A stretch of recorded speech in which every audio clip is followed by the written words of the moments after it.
Le centre de haute énergie est un centre de radiothérapie libéral qui se situe à Nice. Il propose des techniques innovantes de radiothérapie. Il est composé de 3 accélérateurs de particules qui vont permettre de produire des rayons X d'une haute énergie qui vont casser les molécules d'ADN et ainsi donc détruire la tumeur. Dans le contexte du cancer du sein, l'objectif est de diminuer de 50% le risque de récidive. Le parcours d'un patient en radiothérapie comporte plusieurs étapes. Tout d'abord, vous serez reçu par un médecin oncologue radiothérapeute pour une première consultation. Lors de cette consultation, le médecin vous apportera des informations concernant la maladie, les modalités thérapeutiques et les potentiels effets secondaires.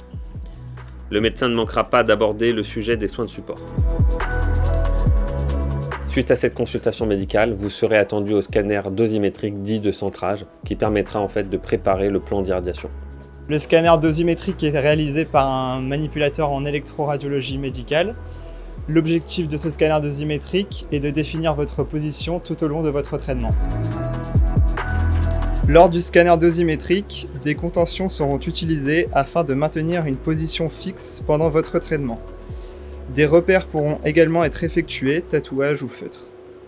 Les images issues de ce scanner dosimétrique en reconstruction 3D permettront de délimiter les contours des zones à traiter et celles à protéger par les équipes médicales et radiophysiques. Suite au scanner dosimétrique, le médecin sera chargé de contourer les zones à traiter. Il déterminera également les limites de dose acceptables afin de protéger les organes sains présents à proximité. L'équipe de radiophysique, quant à elle, planifiera le traitement. La détermination du type de rayonnement, de l'orientation du faisceau et la dimension du champ est déterminée par l'équipe de radiophysique composée de physiciens et de dosimétristes. L'équipe fait en sorte que la dose soit délivrée à la tumeur tout en préservant les organes à risque.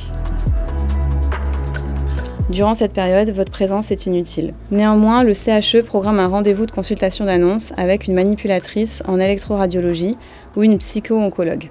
Lors de la consultation d'annonce, vous serez reçu seul ou accompagné. Des informations concernant le déroulement de vos séances de traitement vous seront données.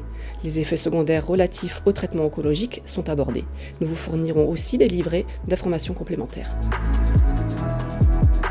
Durant cet entretien, nous allons aussi parler de vos besoins.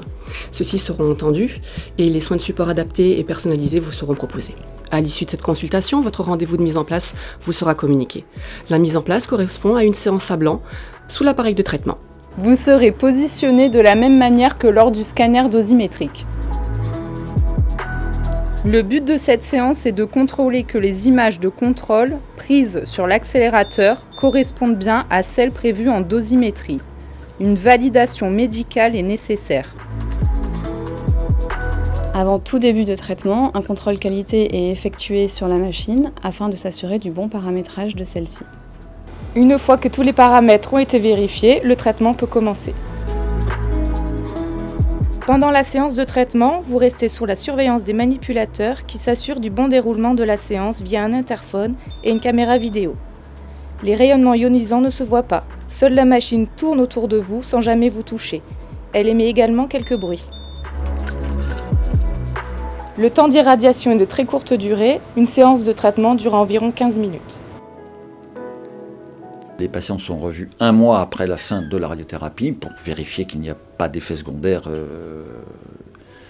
indésirables qui soient survenus dans l'intervalle. On prescrit également à la fin du traitement l'hormonothérapie, donc qui est prescrite pour 5 ans. Vous pouvez être également accompagné après le traitement par le DESCO pour des soins de sophrologie, l'assistante sociale, la psycho-oncologue, la diététicienne et la prise en charge du sport. Et on fait le point 1 fois par an lors de la consultation annuelle avec un bilan sénologique qui inclut mammographie, échographie mammaire bilatérale, parfois une IRM mammaire, mais rarement, sachant que ces consultations donc, ont lieu de façon annuelle pendant 10 ans. L'hormonothérapie, elle, est prescrite tout pour 5 ans.